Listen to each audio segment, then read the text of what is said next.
Saudara, usai ditinggal baca pres Anies, Demokrat move on dan melirik peluang koalisi parpol lain. Demokrat tak menutup kemungkinan akan ada pengumuman kemana arah koalisi partainya merapat dalam Rapimnas yang digelar 13 hingga 14 September mendatang. Kepastian ini disampaikan juru bicara Partai Demokrat, Herzaki Mahendra, di kantor DPP Demokrat hari ini. Saat ini pihaknya akan meminta masukan dari 38 DPD se-Indonesia soal kemana arah koalisi Partai Demokrat. Namun soal pengumuman arah koalisi, Herzaki belum mau membagikan secara gamblang apakah akan diumumkan pada Rapimnas Demokrat 13 hingga 14 September mendatang. Ya, doakan saja di Rapimnas sudah ada keputusan. Ya, kita doakan saja di Rapimnas sudah ada. Hah? Nggak pakai bocoran.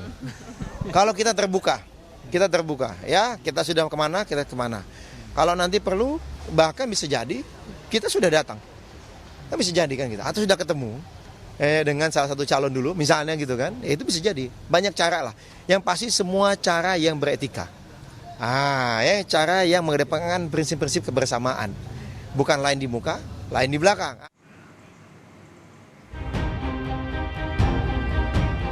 Saya mengucapkan selamat kepada pasangan kita, Bung Anies Baswedan sebagai calon presiden. Kepada Bung Muhaimin Iskandar sebagai calon wakil presiden. Kita berdiri memberikan aplaus kepada mereka berdua. Demokrat akan berikhtiar untuk bergabung dengan koalisi lain yang memiliki kesamaan cara pandang, visi kebangsaan, dan etika politik. Demokrat di persimpangan jalan. Usai pisah dengan koalisi Anies, kemana Demokrat akan merapat?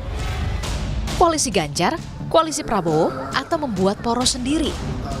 Upaya menjalin komunikasi dengan PDI Perjuangan memang sudah dilakukan AHY bersama dengan Ketua DPP PDI Perjuangan, Puan Maharani, saat masih bergabung dengan Koalisi Perubahan.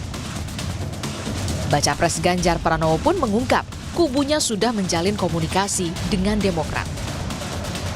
Namun, belum ada komunikasi langsung antara Ganjar dengan AHY ataupun Demokrat. Teman-teman Demokrat saya kira komunikasi terus-menerus ya setelah kejadian dengan teman-teman dari DPP.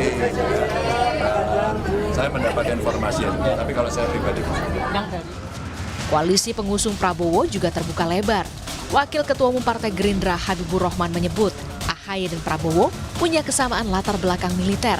Namun, soal koalisi tentu harus dibicarakan di tingkat pimpinan parpol.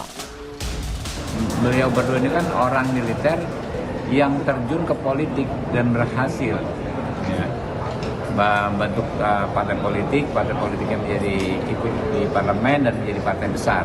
Jadi kayaknya nyambung lah kalau Pak Prabowo dengan Pak SBY dan Mas AHY, kayaknya sih secara psikologis nyambung.